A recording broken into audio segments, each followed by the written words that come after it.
Hello, and my name is Anthony Minervini, and today we'll be talking about CAR T cells and the development of treatments of diseases, mainly cancers and liquid or blood cancers.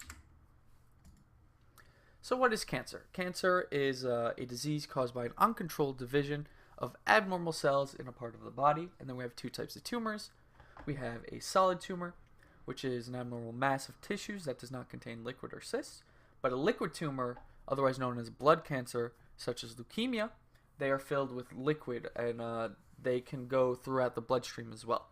So these make tumors hard to treat and hard to find. These tumors have been the more recent target for the study using CAR T cells. So why does it happen? Our immune system is basically always fighting against cancer and always fighting pathogens and always fighting something. So sometimes we lose the balance and cancer overpowers us. So this happens when cancer cells use the immature immune cells called myeloid-derived suppressive cells to metastasize. And although these cells can help us at times, in this case they are used against us, and they get to grow and spread through this way. So CAR T cells, what are they? They are the most recent treatments involved in fighting cancer, mainly the liquid blood cancers. They are called chimeric antigen receptors, otherwise known as CARs. CARs are genetically engineered receptors that combine the binding domains from a tumor targeting antibody with T cell signaling domains to allow specifically targeted antibodies to redirect T cell activation. So basically, we could kind of look at this as we saw in Article 6 and therapeutic studies such as lupus in mice. They use the alteration of our own immune systems with BCRs and TCRs to develop strategies to avoid using drugs or lifelong procedures, which is very helpful, very cost effective. So is this a new area of study? It's fairly new. The research has been started around 2010 for the CAR T cell therapy. It's called an adaptive T cell therapy. So the ATC for liquid tumors has been targeted from about 2015 to 2016 up until today. So it is fairly new. Now we're going to go into the specifics. CARs use the combination with CD19. So CD19 is a common receptor associated with liquid and B-cell cancers. And basically what's happening here is it's going to target and bind to that cancer cell, and it will destroy it. And you could use it in combination with small inhibitors such as BTK here. And what that will do is it will essentially bind and deactivate the cancerous B cells by blocking growth and proliferation.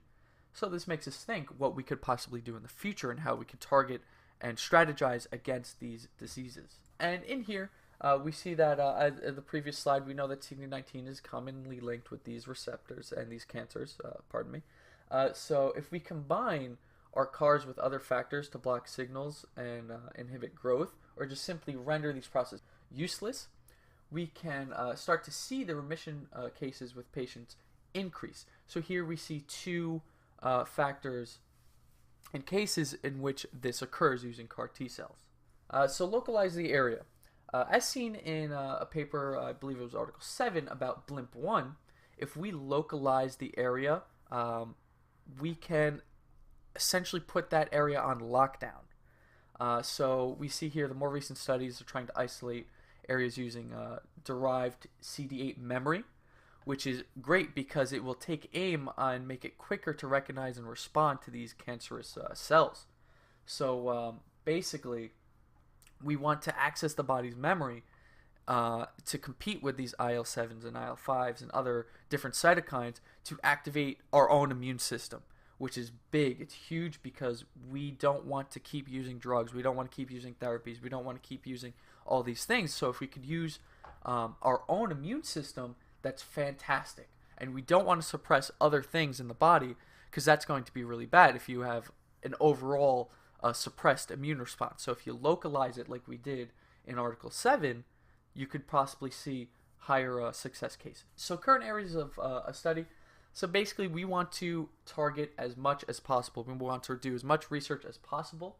So if we could find like CD19, if we could find something like that, or even more localized, as the things on the screen here, we could possibly be more effective at everything. Okay, so here we have a few other ideas So the overall concept here I want to talk about is I'm going to go back to Article 4. So a study involving BAG6 and MHC1 showed that a holdase and other chaperone proteins can help in an overall process.